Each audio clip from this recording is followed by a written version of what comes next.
क्या पढ़ा दिया था लास्ट टर्न पे? बोहर्स एटॉमिक मॉडल हो गया था। बोहर्स एटॉमिक मॉडल में बेसिक 3 चीजें देख चुके हैं हम, क्या क्या? रेडियस, एनर्जी और वेलोसिटी। और उसके बेसिस पे और भी बहुत सारे रिजल्ट हमने रेडी किए। कौन कौन से?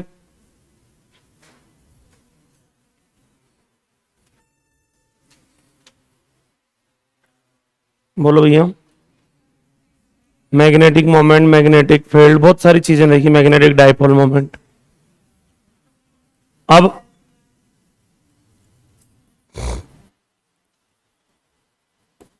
Angular momentum of electron in nth ऑर्बिट। एंगुलर मोमेंटम की वैल्यू क्या होगी? क्या होता है angular momentum? L is equal to mvr, ठीक है। और इसकी वैल्यू NH/2 के इक्वल होती है। किसके इक्वल होती है? NH/2 के इक्वल होती है, ठीक है, लिख लीजिए।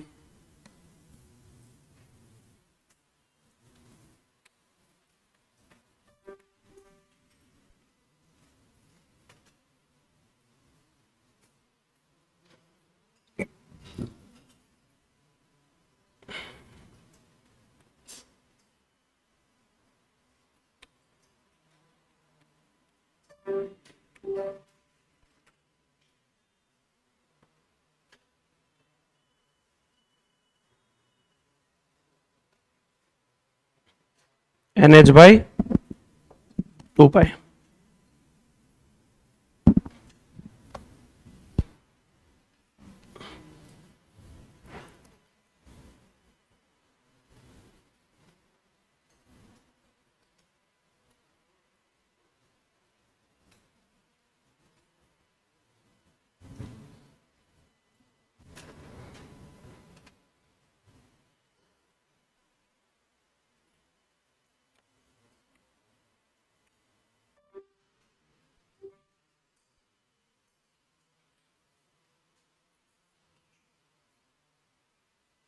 लिखिए, क्वेश्चन लिखिए।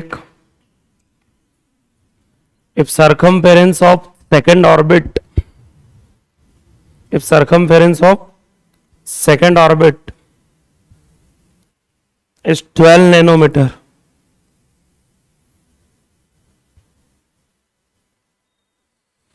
if circumference of second orbit is 12 nanometer,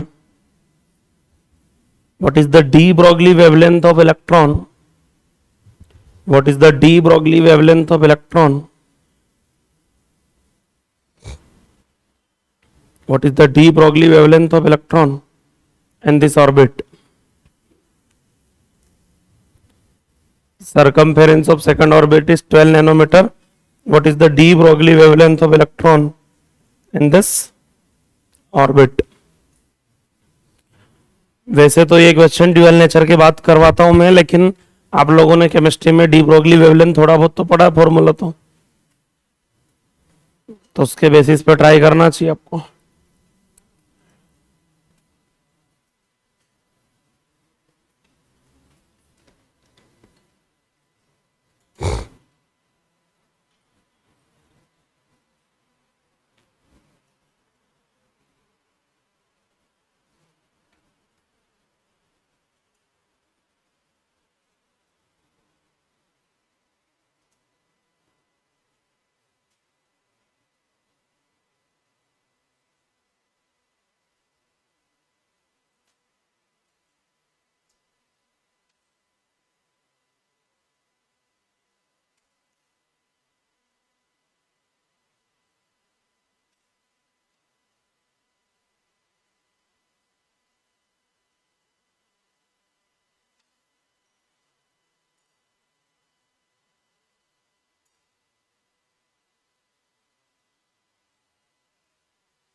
बोली हो जाना चाहिए था इतनी देर में। 6 नैनोमीटर।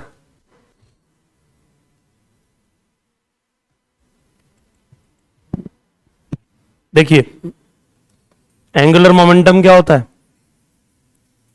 mvr, जिसकी वैल्यू nh बाई 2 पाई के इक्वल होती है। 2 पाई को इधर लेके आ जाओ और mv को इधर भेज दो, तो 2 pi r is equal to 2 pi r is equal to बोलो nh by mv। 2 pi r ही सरकमफेरेंस है, h by mass into velocity momentum होता है, और डी ब्रोगली के हिसाब से लेमडा इज इक्वल टू क्या होता है, h by P. D Broglie wavelength किसके इक्वल हो जाएगा, h बाई पी। तो 2 pi r is equal to, बताओ क्या बन गया, n लेमडा। किसी भी ऑर्बिट का जो सरकमफेरेंस होता है वो कितना होता है, n लेमडा होता है। बस अब आपको जो क्वेश्चन दिया था उसमें बताओ सरकमफेरेंस दिया हुआ कितना, 12 nanometre is equal to, orbit बोला मैंने सेकंड और डी ब्रोगली वेवलेंथ पूछा तो 12 से ही है, तो लेमडा इज इक्वल टू 6 नैनोमीटर। आंसर कितना आ जाएगा, 6 नैनोमीटर।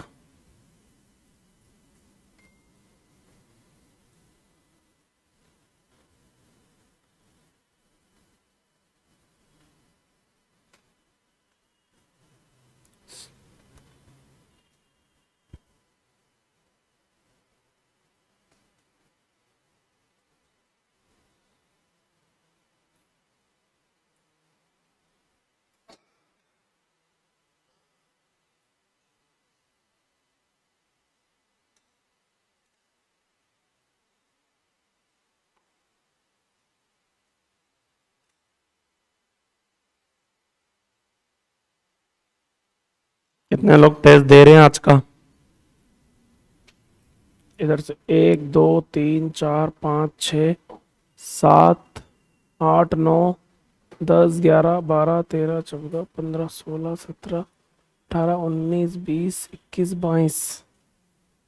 ठीक है,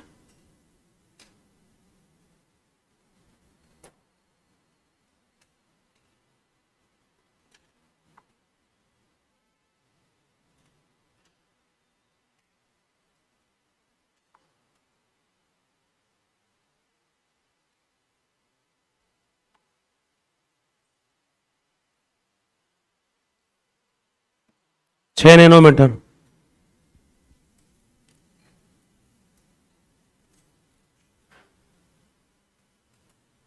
क्लियर, आगे बढ़े। नेक्स्ट हेडिंग लिखिए प्लैंक्स क्वांटम थ्योरी। जानते हैं इनको आप,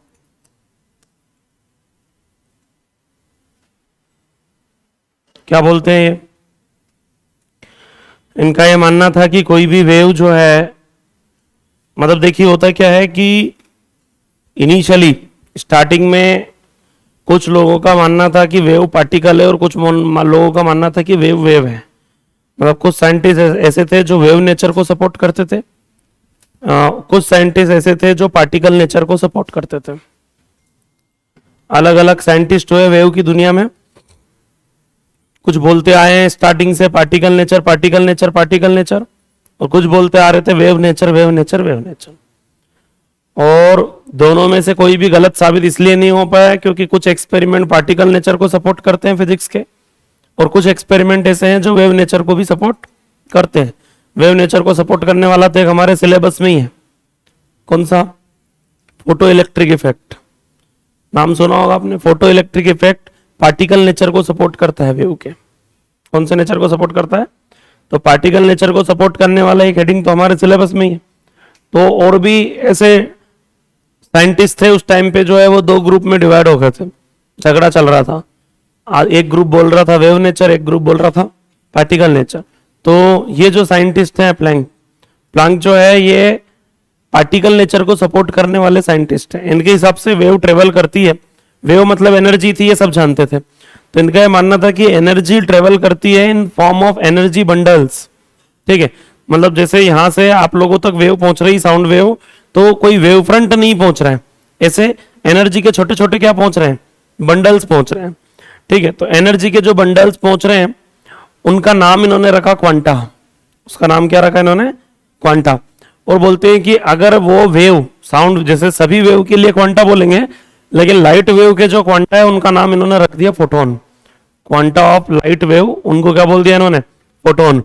all photons are quanta but all quantas are not photon. सभी क्वांटा फोटोन नहीं है। साउंड वेव के क्वांटा क्वांटा है, लाइट वेव के जो क्वांटा है वो फोटोन है। फोटोन वर्ड केवल लाइट के लिए यूज होता है, ध्यान रहे। तो ये स्टेटमेंट इन्होंने दिया कि एनर्जी जो है वो एनर्जी के बंडल्स के फॉर्म में ट्रेवल करती है किसी भी वेव में, और किसी भी एक क्वांटा की जो एनर्जी होगी वो उसकी फ्रीक्वेंसी के डायरेक्टली प्रोपोर्शनल होगी। Is directly proportional to F. Chemistry में आप सिंबल न्यू लिखते हैं, ठीक है, तो चलेगा, कोई प्रॉब्लम नहीं, कुछ भी लिखो symbol. Energy directly proportional to क्या आ जाएगा, एफ। और फिर आगे के रिजल्ट इन्होंने दिए, जैसे कि लाइक क्या बोला इन्होंने, मैं लिखवाऊंगा पहले ना, अभी लिखना मत। Energy of one quanta E is directly proportional to frequency of wave. Proportionality का साइन हटा दे, कांस्टेंट आया, E is equal to H F. H होता है प्लैंक कांस्टेंट, वैल्यू बोलो 6.6 इंटू 10 टू दी पावर -34। अब आप लोग जानते हो F equal V equal to F lambda, तो F is equal to V by lambda. तो एनर्जी इज इक्वल टू बताओ क्या हो जाएगी, एच वी बाई लेमडा। ये हो गया किसका, वन फोटोन का, ओ सॉरी वन क्वांटा का। और एन क्वांटा हो तो एन क्वांटा हो तो एन से मल्टीप्लाई करना पड़ेगा, तो एनर्जी कितनी हो जाएगी बताओ, एन एच एफ, हाँ या ना, या फिर क्या बोल सकते हैं, E is equal to N H V by lambda. ये नॉर्मल वेव के फोटोन्स के लिए हम बात कर रहे हैं। और फॉर लाइट वेव, ठीक है, इन वैक्यूम, वैक्यूम में मान के चल रहे हैं अपना, वैक्यूम में जो V होता है वो क्या होता है, C होता है। तो उसके लिए भी कहानी तो वही रहेगी, E equal to H F, कितने फोटोन का हो गया ये, एक फोटोन का हो गया ये, क्वांटा को फोटोन बोलने लगे। E is equal to N H F, ये एनर्जी ऑफ, ये कितने फोटोन का एनर्जी है, ये एन फोटोन का एनर्जी है। बस यहां पर डिफरेंस इतना है कि जो एफ है उसको क्या लिख देते हैं, सी बाई लेमडा। बात वही है फॉर्मूला वही वी बाई लेमडा, लेकिन लाइट का जो वी है वो सी होता है, लाइट का जो वी है वो क्या होता है, सी होता है। तो फॉर्मूला हो जाएगा E equal to H C by lambda या E equal to N H C by lambda. दोनों में डिफरेंस क्या है, बोले डिफरेंस कुछ नहीं है, ये वन फोटोन भाई एक फोटोन के लिए, और ये एन नंबर ऑफ फोटोन्स के लिए, कितने फोटोन जो है वो इंसिडेंट हो रहे हैं उसके अकॉर्डिंग। क्लियर है क्या, तो लिखिए according to it,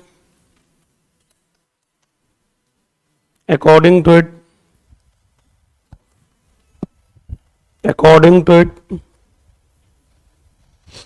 wave is या लिखिए energy is travel in wave, energy is travel in wave, energy is travel in wave in form of energy bundles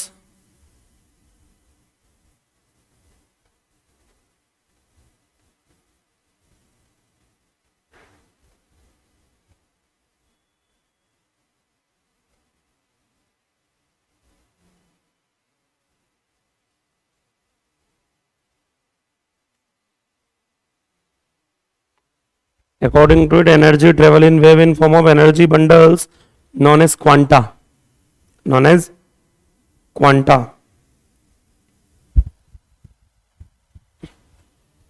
And quanta of light, and quanta of light also known as photons, and quanta of light is also known as photons.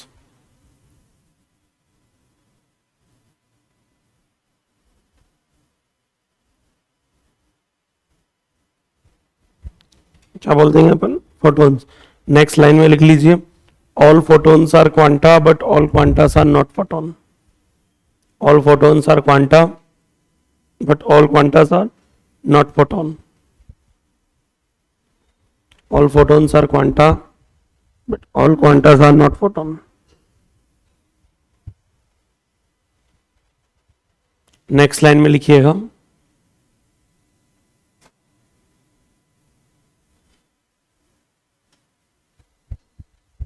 Energy of one quanta, next line में arrow लगा के, energy of one quanta is directly proportional to, energy of one quanta is directly proportional to frequency of wave. Energy of one quanta is directly proportional to frequency of wave. छापिए.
लिख लिया.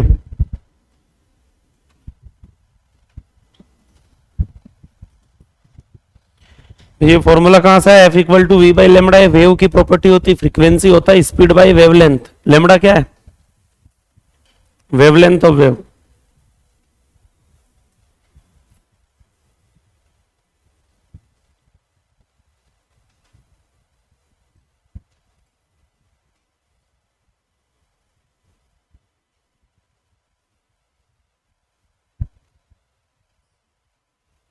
हो गया.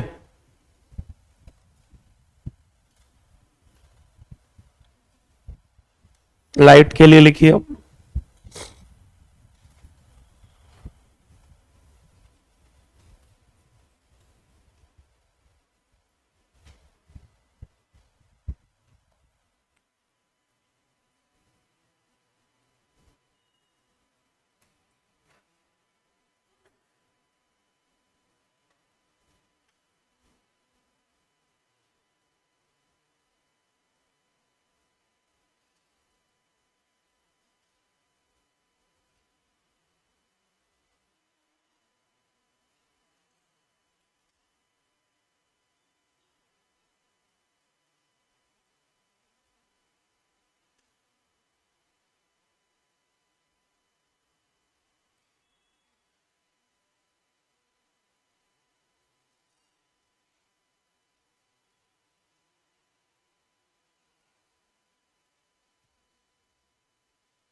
जी.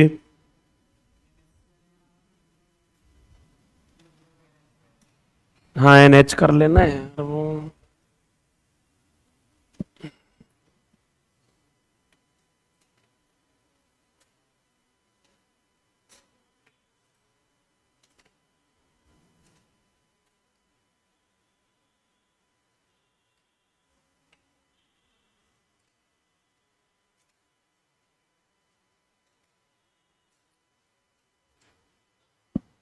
हो गया. Next heading लिखिए, dual nature of wave and de Broglie wavelength.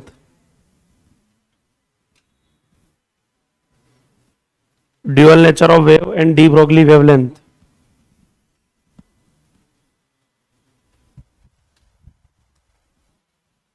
Dual nature chemistry में direct C by lambda पे क्वेश्चन आ गए बहुत बार, F equal to C by lambda, उसी पे क्वेश्चन आ गए बहुत बार, है ना। फिजिक्स में नहीं आया आज तक, लेकिन ठीक है, केमिस्ट्री के पॉइंट ऑफ व्यू से बहुत इंपॉर्टेंट है theory, E equal to H C by lambda, बहुत क्वेश्चन आते हैं इस पे केमिस्ट्री में। आगे बढ़ते हैं, dual nature of wave and de Broglie wavelength. ये वो साइंटिस्ट हैं डी ब्रोगली जिन्होंने वो झगड़ा खत्म किया जो झगड़ा चलते आ रहा था। जो लोग बोल रहे थे पार्टिकल नेचर, कुछ बोल रहे थे वेव नेचर, ये आते हैं और बोलते हैं सभी पार्टिकल में वेव है और सभी वेव में पार्टिकल है। ठीक है, तो इन्होंने आके उस झगड़े को खत्म किया जो लगातार चलते आ रहा था। कुछ पार्टिकल नेचर को सपोर्ट कर रहे थे, कुछ वेव नेचर को सपोर्ट कर रहे थे। ये बोल रहे हैं कि वेव के अंदर पार्टिकल नेचर होता है, बिल्कुल सही बात है, तो पार्टिकल नेचर वाले खुश हो गए। वेव के अंदर पार्टिकल नेचर होता है तो पार्टिकल नेचर वाले खुश हो गए कि डी ब्रोगली, एक और साइंटिस्ट मिल गया सपोर्ट में। फिर ये बोलते हैं कि जो पार्टिकल मूव कर रहा है उसके उससे भी एक वेव अटैच होती है। तो ये ड्यूअल नेचर ऑफ वेव को बताते हैं कौन, डी ब्रोगली। ये बोलते हैं कि दोनों नेचर होते हैं, ठीक है, मतलब पार्टिकल नेचर भी होता है और क्या होता है, वेव नेचर भी होता है। इवन इन्होंने ये बोला कि एक मूविंग पार्टिकल, एक एम मास का पार्टिकल अगर मूव कर रहा है,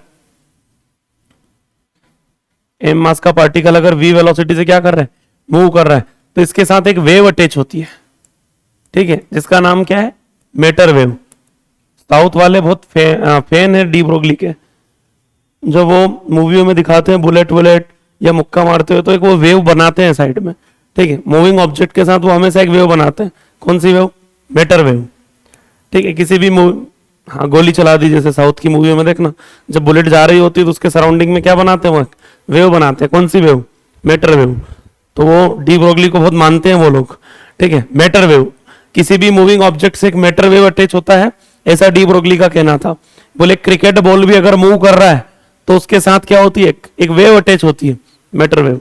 तो फिर इनसे पूछा कि भाई साहब अगर वेव अटैच होती तो वेव का क्या बता दीजिए, वेवलेंथ। तो ये बोलते हैं कि wavelength of matter wave, wavelength of matter wave is inversely proportional to momentum of particle.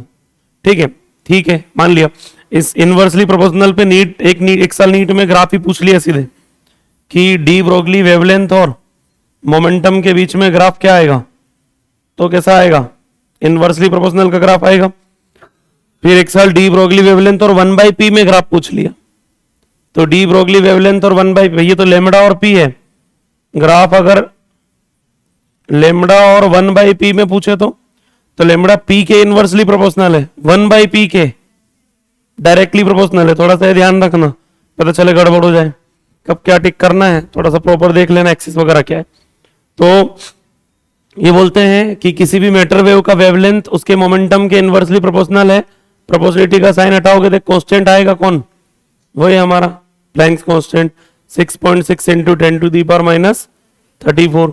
तो रिजल्ट रेडी करके दे दिया, lambda is equal to h by P.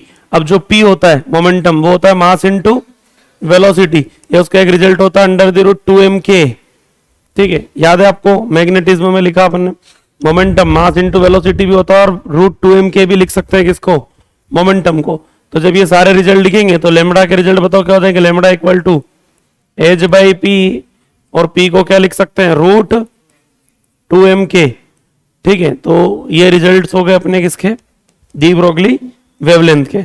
अब चार्ज पार्टिकल के लिए कहानी थोड़ा डिफरेंट हो जाती है। चार्ज पार्टिकल्स के लिए अगर हम बात करें तो जो रिजल्ट है अपने पास लेमड़ा, उसका लेमड़ा h बाई पी तो होता ही होता है, ठीक है, h बाई एम वी भी होता है, एम वी को रूट 2mk भी लिख देते हैं। ठीक है, यहां तक तो ठीक है, ये तो सभी पार्टिकल्स के लिए फॉर्मूले काम में आते हैं।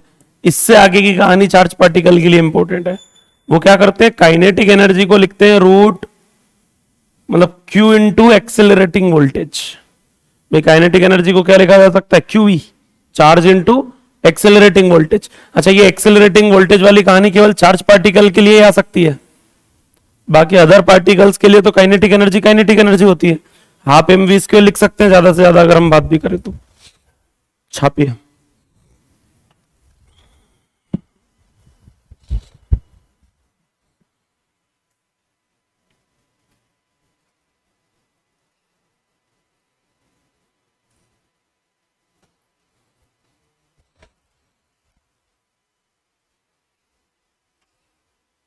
हाँ जी, अच्छा मैंने स्टेटमेंट नहीं लिखवाया, लिखना है क्या? लिखिए, according to de Broglie, according to de Broglie, a matter wave is attached with moving object. According to de Broglie, matter wave is attached with moving object and its wavelength is, according to de Broglie, matter wave is attached with moving object and its wavelength is inversely proportional to, and its wavelength is inversely proportional to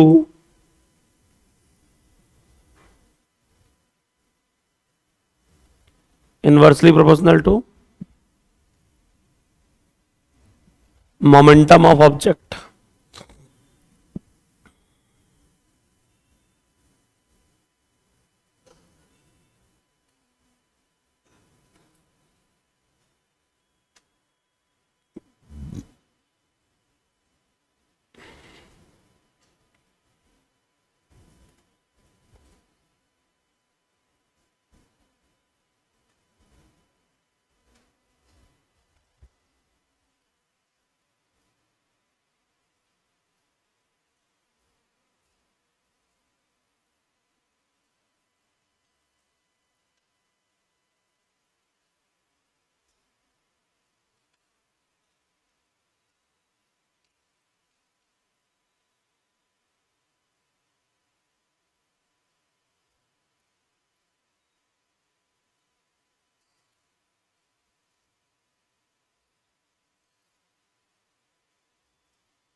हो गया?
देखिए, अब होता क्या है, D Broglie wavelength बहुत पूछे जाते हैं चार्ज पार्टिकल्स के लिए। ये फॉर्मूला जो आपको दिखाई दे रहा है, h by root 2m Q V, मान लो मुझे इलेक्ट्रॉन का डी ब्रोगली वेवलेंथ आप लोगों से पूछना, तो मैं क्या करूंगा, सीधे मैंने आपको बोल दिया कि इलेक्ट्रॉन को 100 वोल्ट से एक्सेलरेट किया, उसका डी ब्रोगली वेवलेंथ निकालो। तो अब आपके पास दो ऑप्शन है, क्या फॉर्मूला लगाओ, रूट एच बाई मतलब एच बाई रूट 2m/qv। मैंने आपको एक्सेलरेटिंग वोल्टेज 100 दे दिया और चार्ज पार्टिकल का नाम बोल दिया, कौन, इलेक्ट्रॉन। अब h का वैल्यू फिक्स है 6.6 इंटू 10⁻34। मास को आपको रखना है 9.1 इंटू 10⁻31 किलोग्राम, क्योंकि मैंने कौन बोला है, इलेक्ट्रॉन बोला है।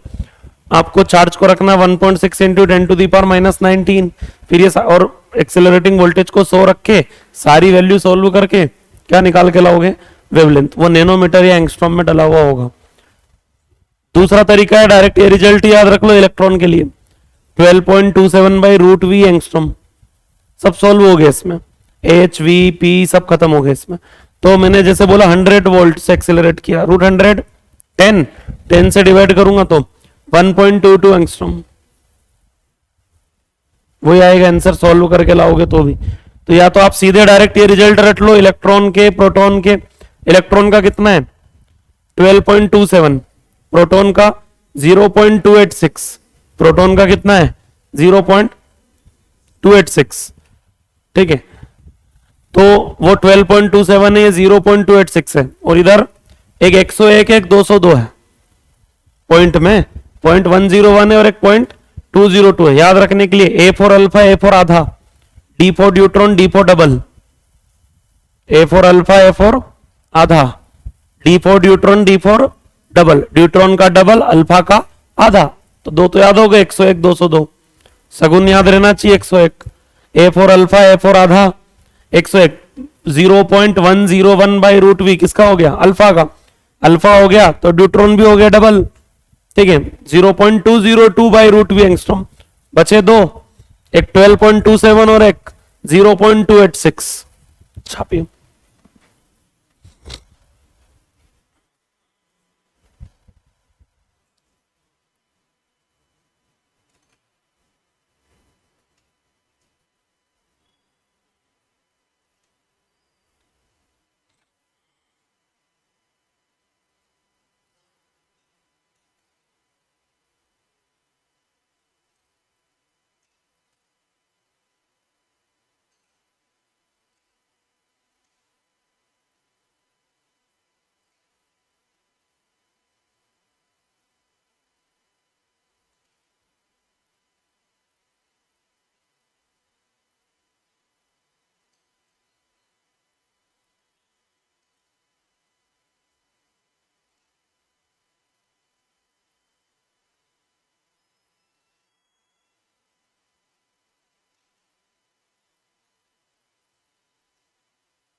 हाँ जी, हो गया ये। बढ़े आगे, नेक्स्ट हेडिंग लिखिए, इफेक्टिव मास ऑफ फोटोन। या पहले ऐसा लिखो, energy mass equivalent, energy mass equivalent.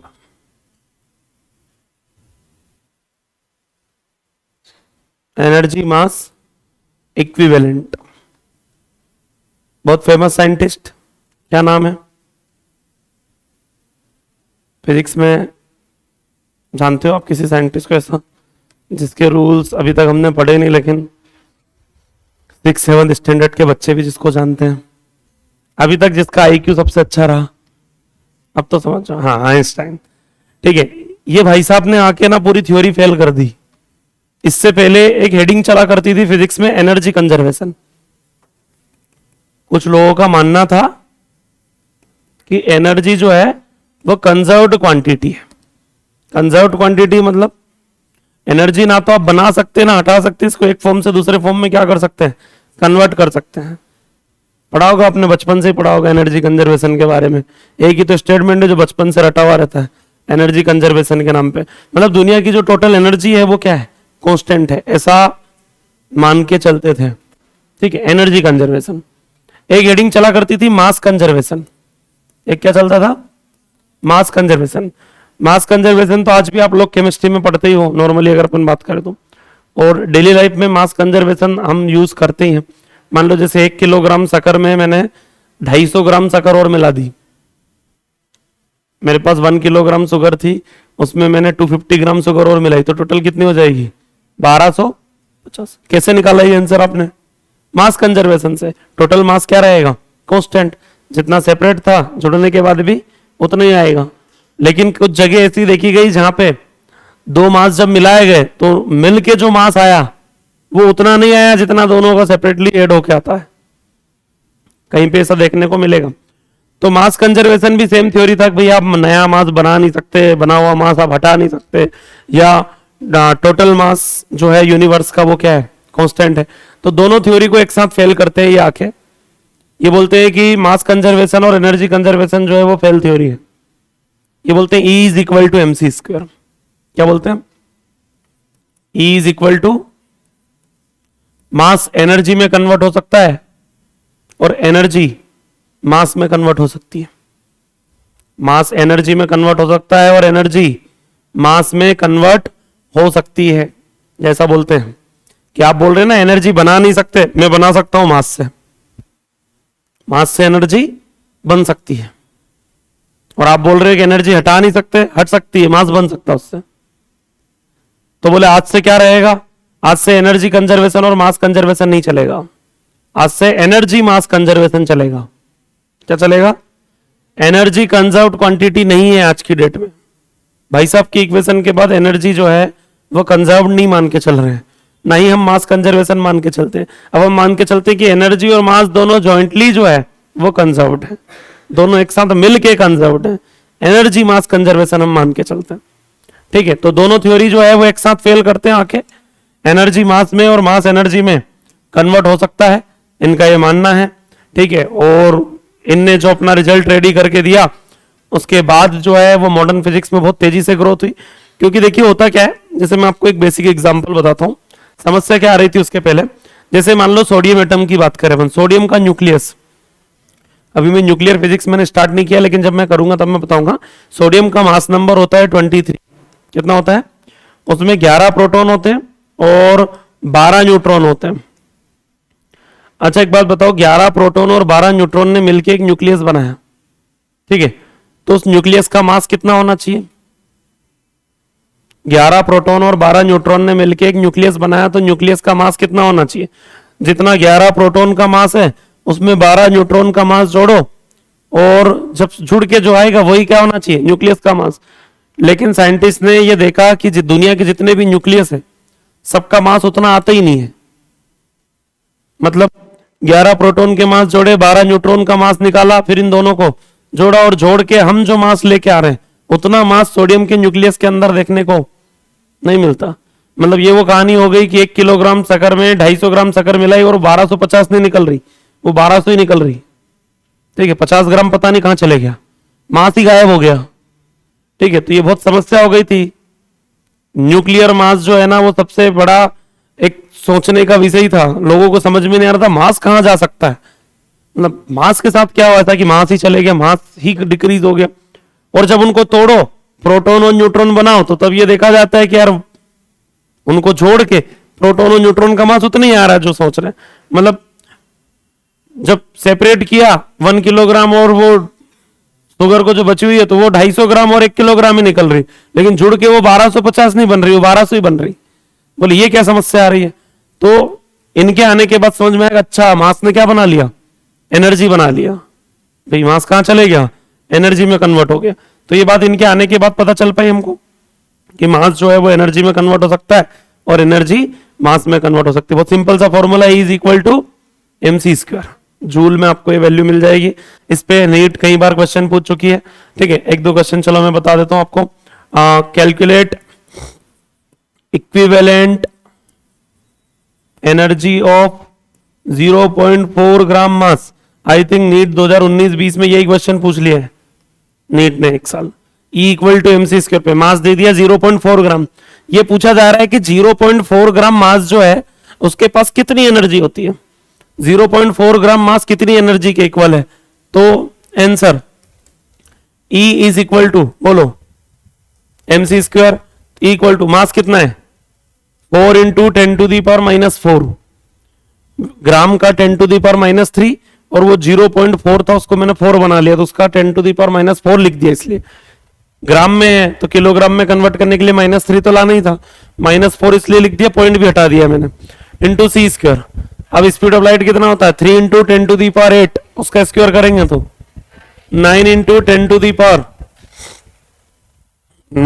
10⁻, sorry 8 है ना, तो 16, ठीक है। तो 9 4 जा 36 इंटू 10⁻12 जूल। 36 into 10⁻12 joule. अब आप समझ सकते हैं कि 10⁻12 जूल, ठीक है, मतलब 12 जीरो लगेंगे। ये तो बहुत बड़ा डेटा हो गया। मैं आपको बताता हूं 3600 जूल क्या होता है। 3600 जूल ये होता है कि 36 किलोग्राम मास को 36 किलोग्राम मास को मान लो मैं नीचे पार्किंग में रख दूं। कितने मास को? 36 किलोग्राम मास को।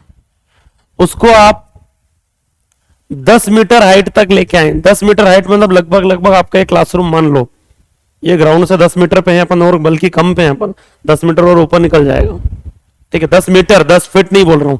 10 फीट का होता है क्या अपना एक नॉर्मली छत और इसके बीच में जो हाइट होती है 10-12 फीट होती है। मीटर में चल रहे हैं अपन, ये मीटर में 2-3 ही बनता है, ठीक है। तो 10 मीटर पे जाऊंगा तो मैं जहां हम है यहां तो आ ही जाएंगे इजीली, आराम से। तो 36 किलोग्राम मास थोड़ा बहुत नहीं होता। 36 किलोग्राम मास मतलब आप समझ सकते हैं, ठीक ठाक मास है वो। 36 किलोग्राम मास को आप कहां पे लेके आए? सेकंड फ्लोर पर लेके आए। तो उसके लिए आपको इतना वर्क करना पड़ता है, कितने जूल? 3600 जूल वर्क करना पड़ता है। मतलब किसी व्यक्ति के पास इतनी एनर्जी है कि वो 36 किलोग्राम मास को, 36 किलोग्राम की बोरियां होती है, नॉर्मली 50 किलोग्राम की होती है, लेकिन उनको थोड़ा खाली कर लो तो वही होता है 35-40 किलोग्राम के आसपास। एक छोटी बोरी के अंदर कुछ भी अनाज आप भर के रखो तो वो लगभग लगभग इस रेंज में पहुंच जाता है, 35 से लेके 40 किलोग्राम के आसपास। उसको सेकंड फ्लोर पे लाके रखना है। अब एक बोरी नहीं रखना है। 10⁻12 है तो चलो 2 जीरो तो मैंने यूज कर लिए। 10⁻10 बोरियां नीचे से उठा के लेके आ जाए व्यक्ति, तो उसमें जितनी एनर्जी कंज्यूम होती, कितनी एनर्जी कंज्यूम होगी आप समझ सकते हैं कितनी एनर्जी है ये बहुत बड़ा डेटा है। 36 इंटू 10⁻12 जूल, बहुत बड़ी अमाउंट ऑफ एनर्जी है। तो 0.4 ग्राम मास में इतनी एनर्जी होती है। हाँ, तो सोचो आप तो 50-50 किलोग्राम के हो, तो आपके अंदर कितना पोटेंशियल है भाई। 0.4 ग्राम मास में इतनी एनर्जी है तो आपका मास तो 50 किलोग्राम के आसपास है, तो आपके अंदर कितनी एनर्जी है? बस अपनी शक्तियां पहचानने की देर है। E is equal to mc square. छापिए, एनर्जी मास इक्विवेलेंट। हेडिंग हो तो गया, एनर्जी मास इक्विवेलेंट। हेडिंग लिखते रहोगे क्या? थ्योरी भी लिखा करो थोड़ी बहुत।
हो गया, क्वेश्चन भी लिख लेना हो।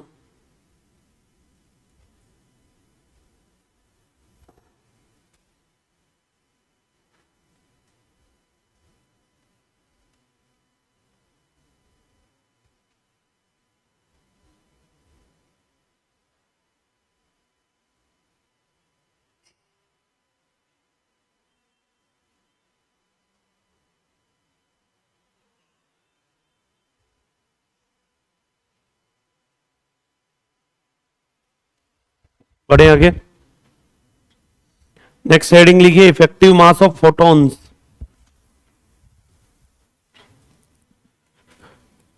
अब कॉन्सेप्ट ऑफ फोटोन चलेगा भैया। Effective mass of photon, effective mass of photon. क्या फोटोन का कोई मास होता है? क्या फोटोन का कोई मास होता है? मतलब फोटोन वैसे तो क्या होता है ना कि यार फोटोन कोई पार्टिकल थोड़ी ना, दिखते तो है नहीं अभी पार्टिकल है तो, लेकिन कुछ न कुछ मास हमेशा इफेक्टिव मास उसका मानकर चलते हैं। फोटोन की एनर्जी कितनी होती है? E is equal to H C by lambda, या फिर अपन क्या लिख सकते हैं? H F. और E को किसके इक्वल लिख सकते हैं बोलो? E is equal to M C square. तो बताओ क्या लिखेंगे? M C square is equal to H C by lambda. तो C से C कैंसिल हो जाएगा, फिर भी एक C बच गया। तो बताओ finally effective mass is equal to H by, बोलो H by C lambda, H by C lambda. ये क्या हो जाएगा अपना? Effective mass. अच्छा, इसको इधर मल्टीप्लाई कर दें तो mass into speed, mass into velocity क्या होता है? मोमेंटम। तो H बाई लेमडा, तो फोटोन का मोमेंटम भी आ गया कितना? H by lambda. तो ये तो वही dual nature, de Broglie. Lambda equal to H by P, तो P equal to H by lambda. तो फोटोन का मोमेंटम भी इतना ही होता है। ये क्या हो गया बताओ? Momentum of photon. ये फोटोन का मोमेंटम भी हो गया कितना? H by lambda. और भी आगे रिजल्ट रेडी करेंगे इसके, अभी छापिए।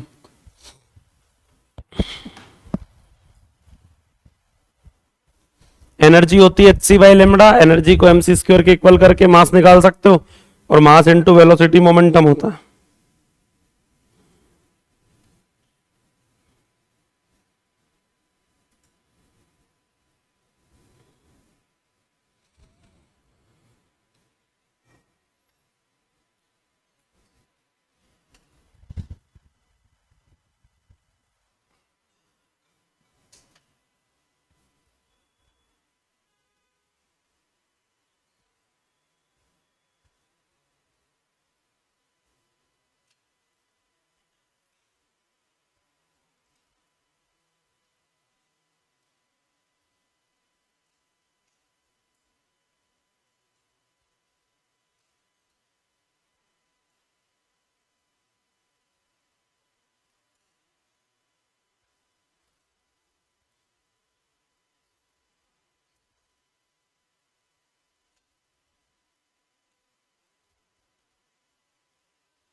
हो गया।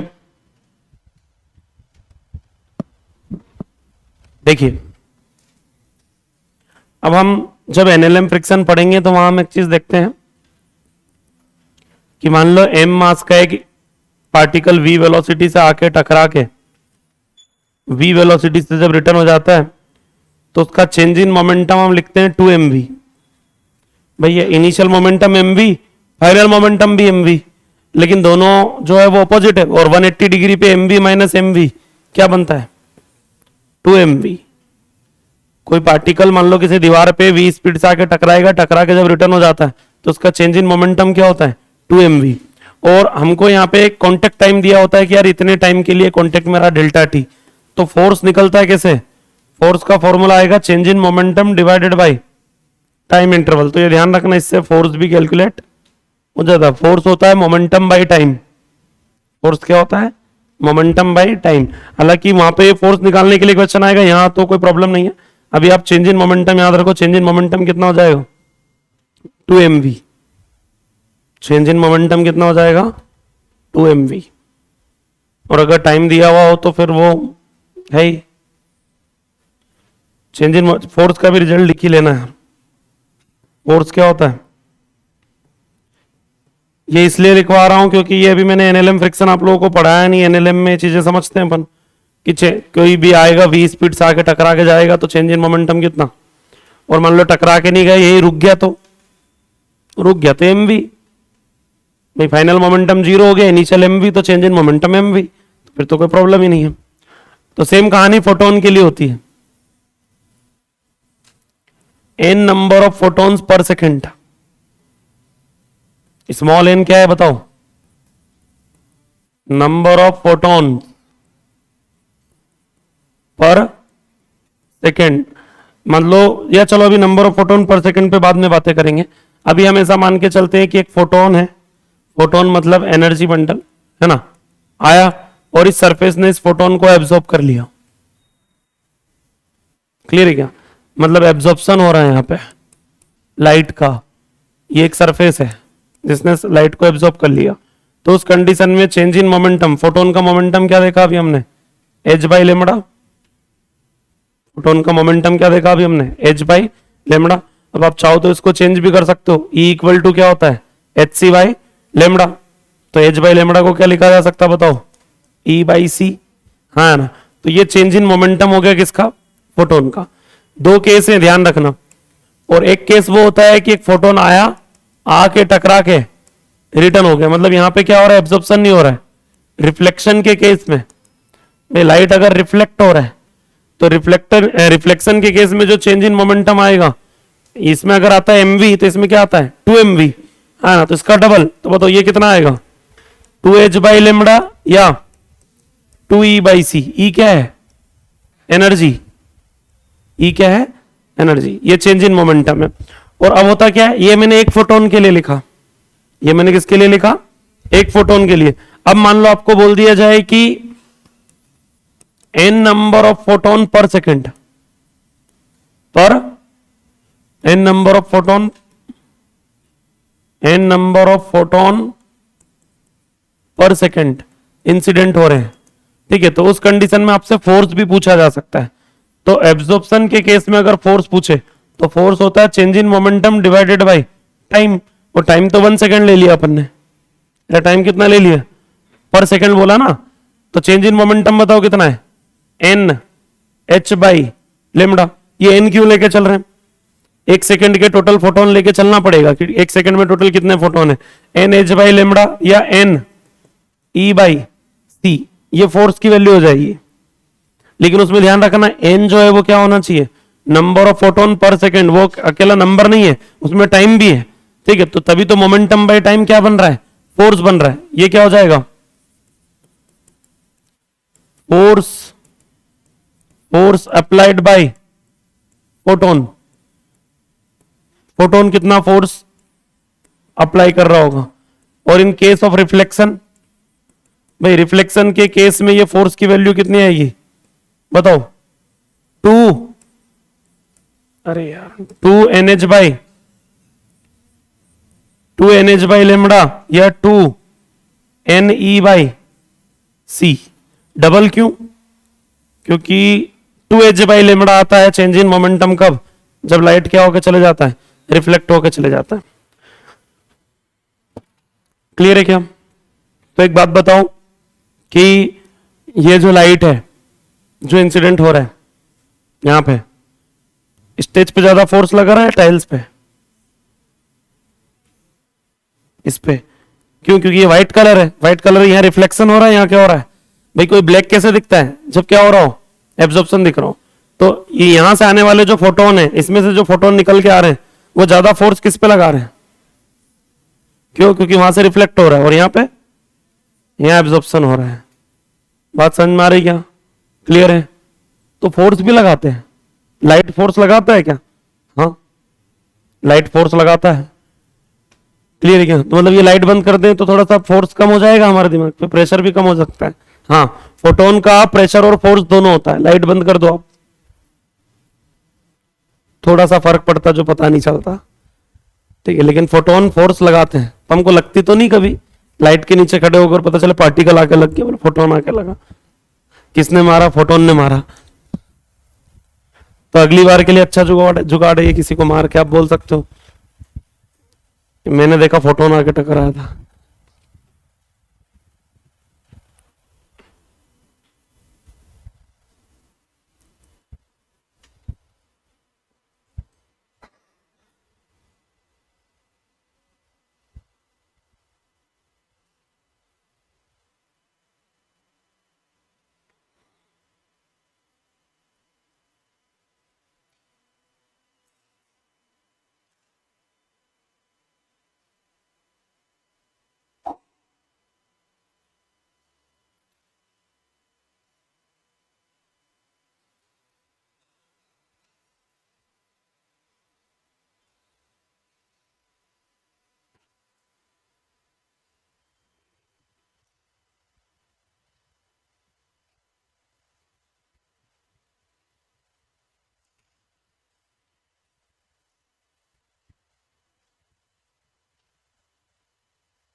हो गया?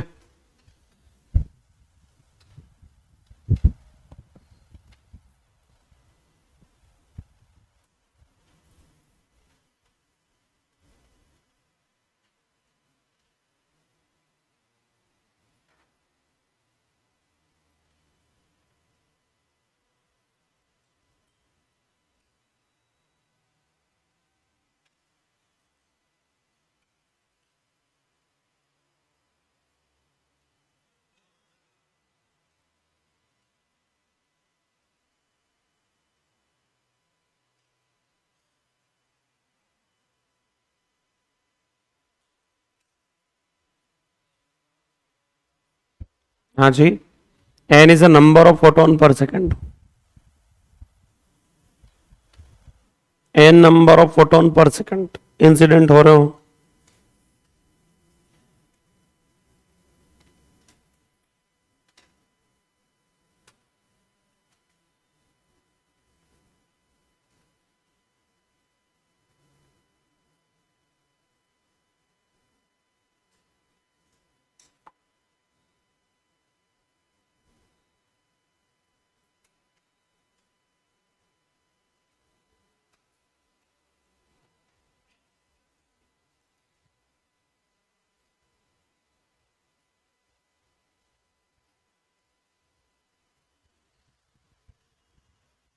हो गया?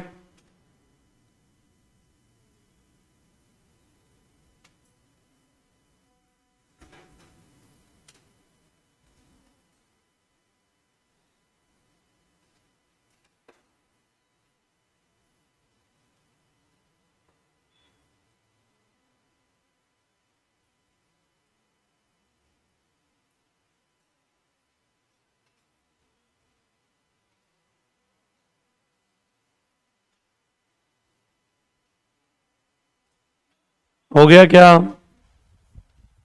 ये हो गया क्या? फोर्स। अब जब किसी सरफेस पे फोर्स लगता है, जैसे एक पर्टिकुलर एरिया है, इस एरिया पे फोटोन आके इंसिडेंट हो रहे हैं, तो फोर्स लगता है, तो फोर्स लगता है तो प्रेशर होता है, प्रेशर की वैल्यू होती है, pressure is equal to force per unit area. तो अब जो हम हेडिंग देखने जा रहे हैं वो देखने जा रहे हैं pressure, pressure applied by photon. तो फोटोन प्रेशर भी लगाते हैं क्या? हाँ। तो बताओ प्रेशर जो होता है वो क्या होता है? बोलो। Force per unit area. और फोर्स के रिजल्ट ये रहे, ये वाला लगा लेते हैं अभी, एन एच या एन ई बाई सी पे अपन बात कर लेते हैं, एन एच बाई लेमडा और एन ई बाई सी। तो क्या लिखेंगे? N H by A lambda और N E by N E by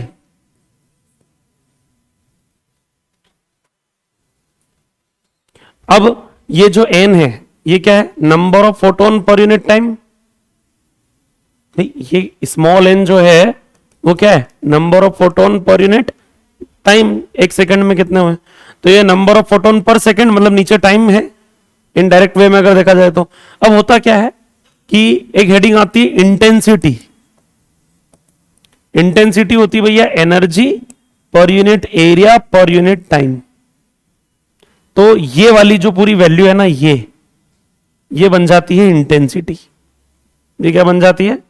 क्योंकि ये एनर्जी, ये पर यूनिट एरिया और वो N by T per unit time के फोटोन हो गए, तो energy per unit area per unit time ही है वो, अगर इनडायरेक्ट वे में देखा जाए तो कौन? एन ई बाई ए। बात समझ में आ रही क्या? तो वो इंटेंसिटी है। तो प्रेशर के लिए अब अगर हम बात करें तो प्रेशर का एक रिजल्ट, इंपोर्टेंट रिजल्ट रेडी होता है, बताओ। Pressure is equal to I by C. लेकिन ये कौन से केस में है? एब्जॉर्प्शन के केस में। और इन केस ऑफ रिफ्लेक्शन, ठीक है, रिफ्लेक्शन के केस में आंसर बदलेंगे। उस कंडीशन में जो प्रेशर आएगा, बताओ वो कितना आएगा? 2I बाई, तो मतलब सिर के ऊपर लाइट चलता है तो प्रेशर भी आता है कितना? I बाई सी। इससे निकलने वाले फोटोन कितना प्रेशर क्रिएट कर रहे हैं? I बाई सी।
हो गया, लिख लिया था ना ये। थोड़ा सा इंटेंसिटी, वैसे तो हम वेव मोशन में पढ़ते हैं इस चीज को, लेकिन इंटेंसिटी से रिलेटेड मैं एक चीज बता देता हूं आपको। दो टाइप के सोर्स होते हैं, पॉइंट सोर्स, ठीक है। बल्ब अगर बोले तो इसका बेस्ट एग्जांपल है बल्ब पॉइंट सोर्स का। भाई एक बल्ब है या एक ये सोर्स है मान लो, है ना, तो इससे जो वेव निकलेगी उसके वेव फ्रंट कैसे होंगे, स्फेरिकल होंगे, ठीक है। तो आर डिस्टेंस पे यहां मान लो इंटेंसिटी की बात करें तो इंटेंसिटी जो भी है इनवर्सली प्रोपोर्शनल होती है किसके, एरिया के। मान लो एक बल्ब लगा हुआ है यहां, तो उसके चारों तरफ वेव निकलेगी तो उसके वेव फ्रंट कैसे होंगे, स्फेरिकल, स्फेयर बनेंगे, ठीक है। तो उसकी जो इंटेंसिटी डिस्ट्रीब्यूट होती है पूरे एरिया में, वो एरिया जो है, अब स्फेयर का एरिया लिखना पड़ेगा, और स्फेयर का एरिया होता है 4 पाई आर स्क्वायर, हाँ ना। तो इसकी जो इंटेंसिटी होती है वो इनवर्सली प्रोपोर्शनल होती है आर के स्क्वायर के। और एक सोर्स होते हैं लीनियर सोर्स, लाइन सोर्स, एक होते हैं लाइन सोर्स। तो लाइन सोर्स में क्या होता है ना कि ये लाइक जैसे ये सोर्स है, ठीक है, तो इससे जो वेव निकलती है उसके वेव फ्रंट कैसे निकलेंगे, सिलिंड्रिकल वेव फ्रंट निकलते हैं। कैसे निकलते हैं, मतलब एक सोर्स अगर ऐसा है लाइन सोर्स, जैसे ट्यूबलाइट, ठीक है, ट्यूबलाइट कैसी होती है, लीनियर। बल्ब कैसा होता है, पॉइंट मान के चल सकते हैं। तो ट्यूबलाइट से जो वेव फ्रंट निकलते हैं वो कैसे होते हैं, सिलिंड्रिकल। सिलिंड्रिकल होते हैं तो उसमें जो है वो इंटेंसिटी इनवर्सली प्रोपोर्शनल आएगी किसके, बताओ, एरिया के। और सिलेंडर का एरिया होता है 2 पाई आर एल, 2 पाई और एल तो कांस्टेंट, तो इनवर्सली प्रोपोर्शनल टू क्या हो गया, आर। तो इंटेंसिटी आर के ही इनवर्सली प्रोपोर्शनल होती है। तो आजकल आप देखते हैं कि जो टीवी होती है, टीवी से पहले जो वूफर्स या होम थिएटर कनेक्ट किए जाते थे वो नॉर्मल स्पीकर होते थे छोटे छोटे, ठीक है। आजकल एक नई कॉन्सेप्ट आई है साउंड बार, ठीक है। तो साउंड बार जो है उसने होम थिएटर्स को रिप्लेस कर दिया आजकल हर जगह। किसी के भी घर में अगर हम देखें, अब नॉर्मली जो व्यक्ति नया परचेस करेगा वो अब वो गोल स्पीकर लेके नहीं आता, आजकल क्या खरीद के लाते हैं, साउंड बार। उसके पीछे का रीजन क्या है, उसके पीछे का रीजन ये है कि जो गोल स्पीकर होते हैं वो बिहेव करते हैं एज अ पॉइंट सोर्स, और पॉइंट सोर्स की इंटेंसिटी आर स्क्वायर के इनवर्सली प्रोपोर्शनल, मतलब डिस्टेंस जैसे डबल करेंगे तो इंटेंसिटी 1/4 हो जाती है। मतलब डबल डिस्टेंस पे बैठे हुए व्यक्ति को 1/4 इंटेंसिटी सुनाई देगी ओनली। और वही साउंड बार अगर है सोर्स कैसा है, लीनियर, तो वो आर के इनवर्सली प्रोपोर्शनल है। तो आर के इनवर्सली प्रोपोर्शनल है तो होता क्या है कि डिस्टेंस डबल होने पे इंटेंसिटी आधी होती है इसमें, तो दूर तक ज्यादा इंटेंसिटी सुनाई देती है किसमें, लीनियर सोर्स में। और उससे भी ज्यादा जो बेस्ट ऑप्शन होते हैं प्लेन सोर्स। आजकल लाइट में तो सारे फ्लैट पैनल लाइट चलने लगे मार्केट में। इसका रीजन क्या है, इसके वेव फ्रंट बनते हैं प्लेन। इसके वेव फ्रंट कैसे बनते हैं, प्लेनर बनते हैं। तो इसकी इंटेंसिटी डिस्टेंस पे डिपेंड ही नहीं करती, वैसे तो करती है लेकिन बहुत कम वेरिएशन देखने को मिलती है। इस लाइट का इंटेंसिटी जो यहां है वो यहां भी है, ठीक है, सेम इंटेंसिटी का लाइट है, बहुत ज्यादा डिफरेंस नहीं है। यही मैंने इसकी जगह बल्ब लगाए होते तो बहुत फर्क पड़ जाता। लाइट वहां लगा, नीचे तक आते आते इंटेंसिटी क्या हो जाती, गायब हो जाती। ट्यूबलाइट लगी होती है उससे भी फर्क पड़ता है। ट्यूबलाइट भी आर के इनवर्सली प्रोपोर्शनल है ट्यूबलाइट, लेकिन ये सोर्स कैसे है, प्लेनर सोर्स। तो वो चीजें होती है, सोर्स पे डिपेंड करता है कि कौन कितनी इंटेंसिटी सुनेगा।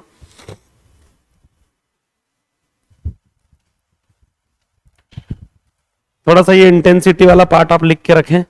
वैसे तो ये वेव का पोर्शन है लेकिन आपको मॉडर्न फिजिक्स में इस पे क्वेश्चंस आएंगे।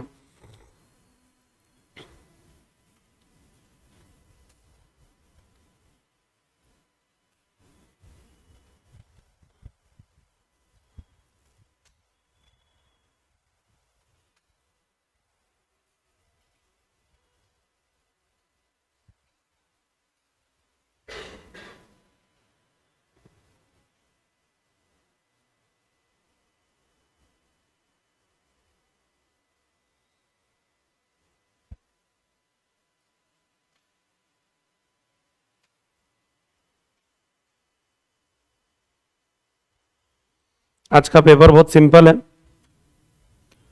बस मेरा एक सजेशन है कि इलेक्ट्रोमैग्नेटिक वेव में मैंने आप लोगों को जितना पढ़ाया है, मैंने कॉन्सेप्चुअल और न्यूमेरिकल पोर्शन पढ़ाया है।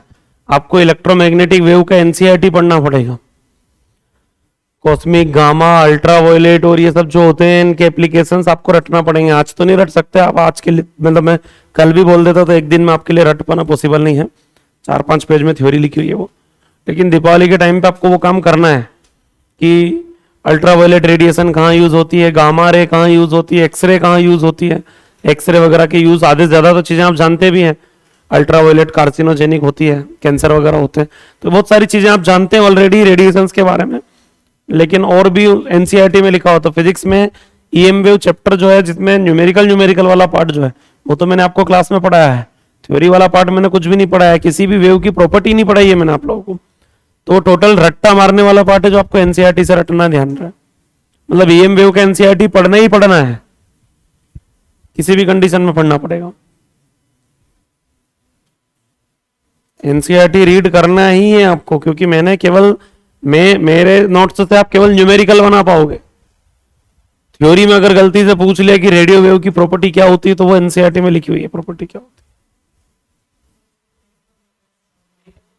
है। न्यूमेरिकल ही आते हैं वैसे नीट में, अभी जो है ट्रेंड चल रहा है न्यूमेरिकल ही आते हैं, लेकिन कुछ बोल नहीं सकते। मतलब 2015-16 तक थ्योरी बहुत आती थी, गामा रे कहाँ काम आती है, एक्सरे कहाँ काम आती है, रेडियो वेव क्या होता है, कम्युनिकेशन में कौन सी वेव काम में आती है, सिग्नल वगैरह में। तो वो सारी चीजें आपको रटना पड़ेगी, पार्ट ऑफ एनसीईआरटी। हो गया। नेक्स्ट हेडिंग लिखिए फोटो इलेक्ट्रिक इफेक्ट। अच्छा, एक स्लाइड बच गई।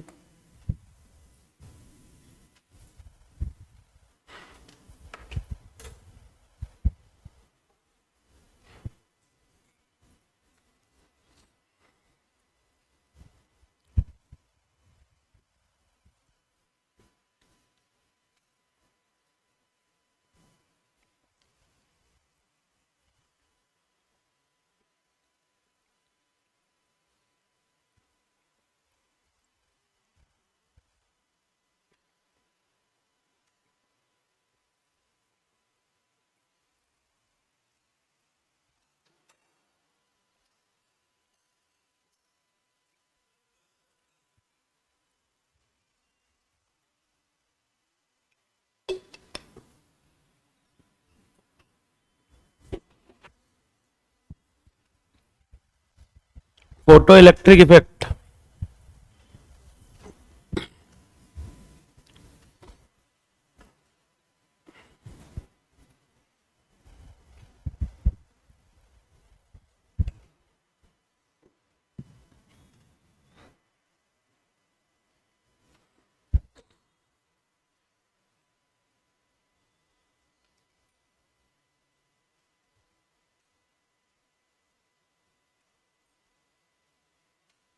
फोटो इलेक्ट्रिक इफेक्ट, पीईई, बहुत इंपॉर्टेंट हेडिंग है।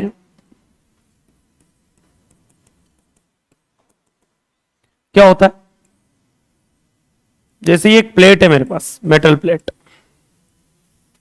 इसमें कुछ इलेक्ट्रॉन्स हैं, फ्री इलेक्ट्रॉन है, मेटल का अगर बना हुआ है, तो इस पे हम फोटोन इंसिडेंट करवाते हैं। फोटोन मतलब एच न्यू, जिसको आप लिखते हो एच एफ लिख लेंगे अपन यहां, है ना।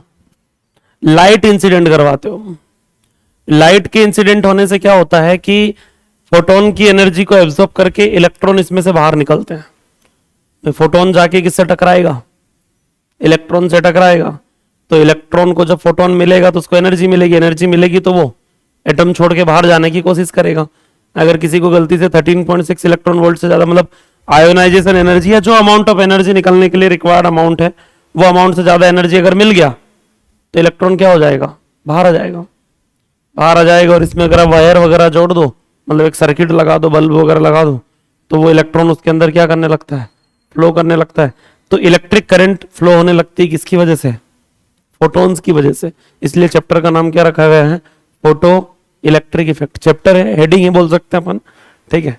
फोटोन से related concept, photo electric effect. Light से जितने भी सोलर पैनल वगैरह आप देखते हो, आजकल जो चल रहा है, बहुत ट्रेंड में चल रहा है आजकल भैया कि सोलर पैनल लगवा लो घर के ऊपर, ठीक है। या घर के ऊपर, घर है तो, बंगलो है तो नॉर्मली लोग पार्किंग में लगाने लगे आजकल, कि जो पार्किंग वाला एरिया है उसमें सोलर पैनल लगवा दो, ताकि उससे पूरे घर की लाइट भी चलेगी और उसके नीचे कार भी खड़ी कर सकते हैं। पिलर लगा के ऊपर सोलर पैनल लगा दिए जाते हैं, नीचे पार्किंग बन जाती है। हाँ, डी मार्ट वगैरह में लगी रहती है इस टाइप से ना, ठीक है। डी मार्ट चलता है इस कौन से, और भी बहुत सारे ऐसे कई जगह पर देख रहे हैं आजकल। तो बड़े संस्थान जिनके पास बड़ी पार्किंग है वो लोग यही करते हैं कि यार पार्किंग है, वैसे भी आपको उसको कवर तो करना है, तो कवर करते हैं किससे? सोलर पैनल से। कि दो फायदे हैं, ठीक है, गाड़ियां भी खड़ी हो जाएंगी इजीली और उससे लाइट भी बना सकते हैं। सेम कॉन्सेप्ट पे काम करता है। लाइट इंसिडेंट होता है, इलेक्ट्रॉन निकलते हैं, इलेक्ट्रॉन चलते हैं, इलेक्ट्रॉन का चलना मतलब चार्ज का फ्लो, चार्ज फ्लो मतलब करंट, फोटोन की वजह से क्या फ्लो होने लगी। जितने भी सोलर सिग्नल वगैरह है सब इसी कॉन्सेप्ट पे काम कर रहे होते हैं। अब यहां पर कुछ चीजें रहती है जो बहुत इंपॉर्टेंट रहती है। पहला ये कि किसी भी मेटल से इलेक्ट्रॉन निकालने के लिए, किसी भी मेटल से इलेक्ट्रॉन निकालने के लिए एक मिनिमम अमाउंट ऑफ एनर्जी आपको देना पड़ता है। उस मिनिमम एनर्जी का नाम है वर्क फंक्शन। उसको क्या बोलते हैं? Work function. कहीं बुक्स में W लिखा हुआ मिल जाएगा और कहीं पे फाई, ठीक है, जो सिंबल है वो W फाई कुछ भी हो सकता है। वर्क फंक्शन क्या है? मिनिमम अमाउंट ऑफ एनर्जी जो रिक्वायर्ड है किसी भी मेटल सरफेस से क्या निकालने के लिए?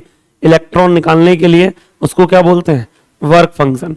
कैसे कैलकुलेट होता है? बोले कैलकुलेट नहीं होता, it is a property of material. ये तो मटेरियल पे डिपेंड करता है। किसी मेटल का वर्क फंक्शन ज्यादा है, किसी मेटल का वर्क फंक्शन कम है। किसी से इलेक्ट्रॉन निकालना आसान है और किससे इलेक्ट्रॉन निकालना। पीरियोडिक टेबल में जिसका वर्क फंक्शन कम है, ऐसी मेटल में जो सबसे ज्यादा काम में आती है वो आती है सीजियम।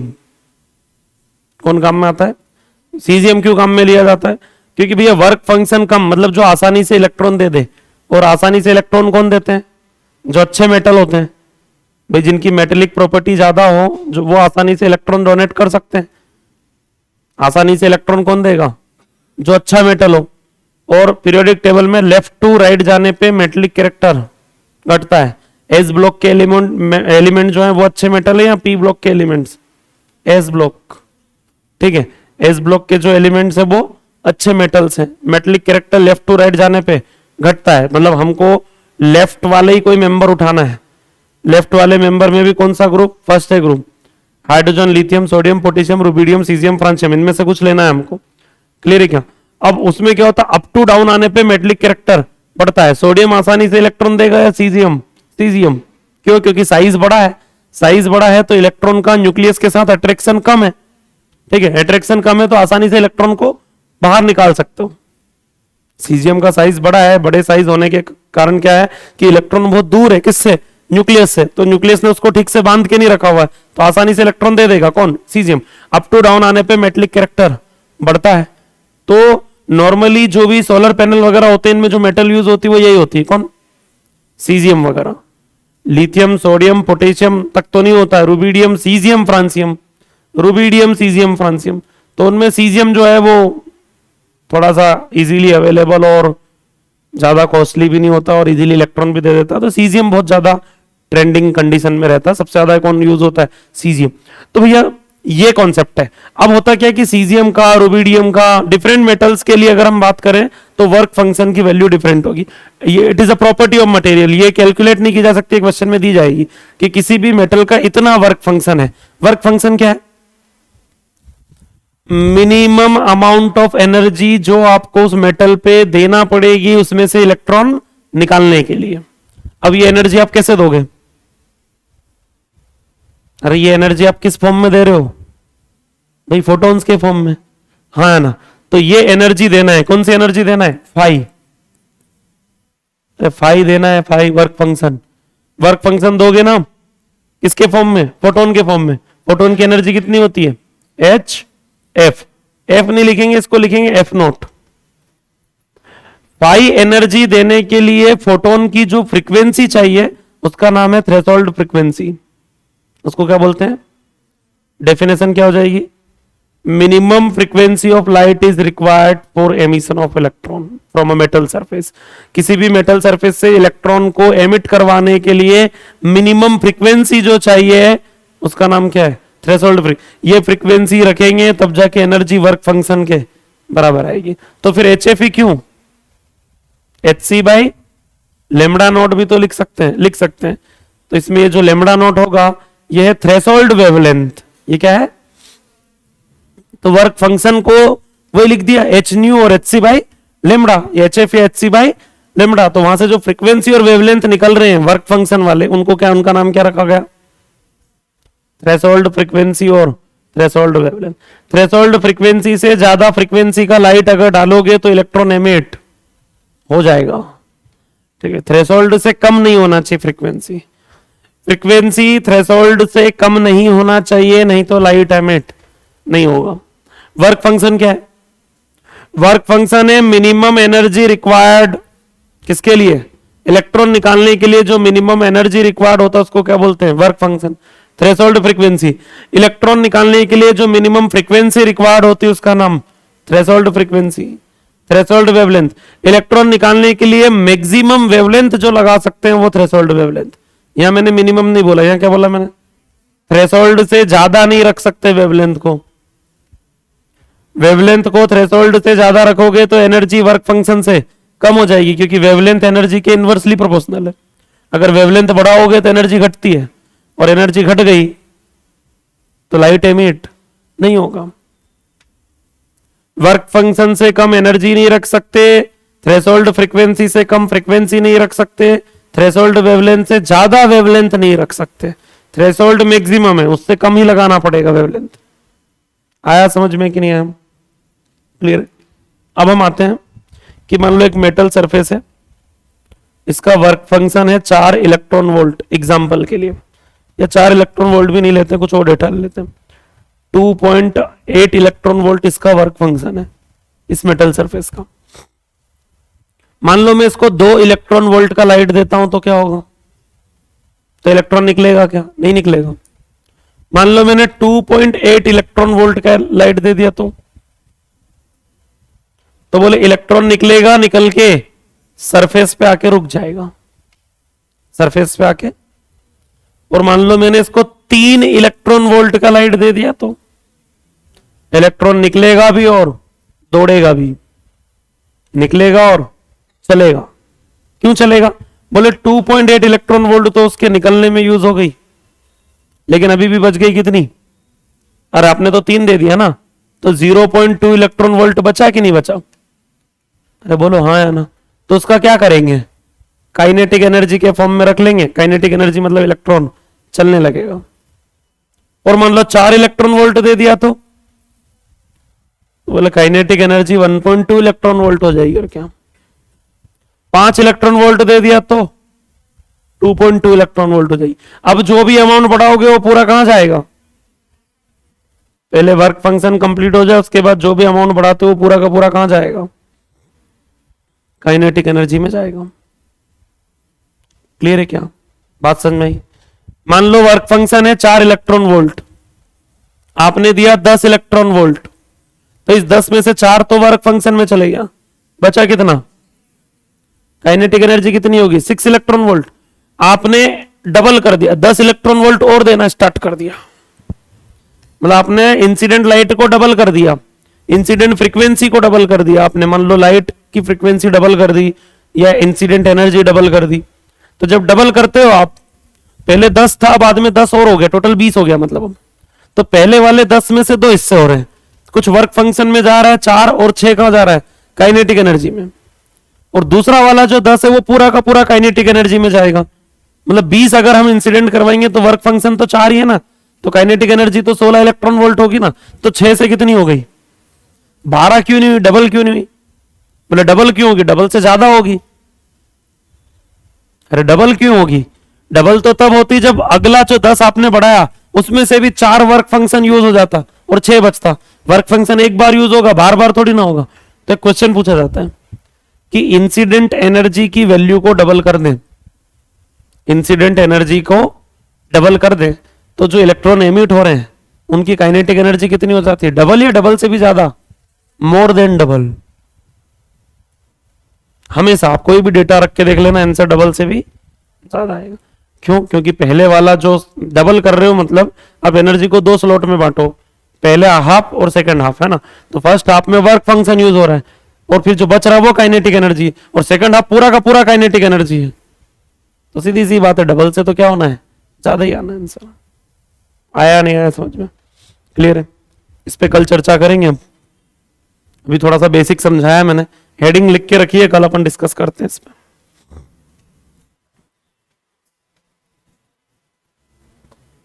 बंद कर दिया मैंने।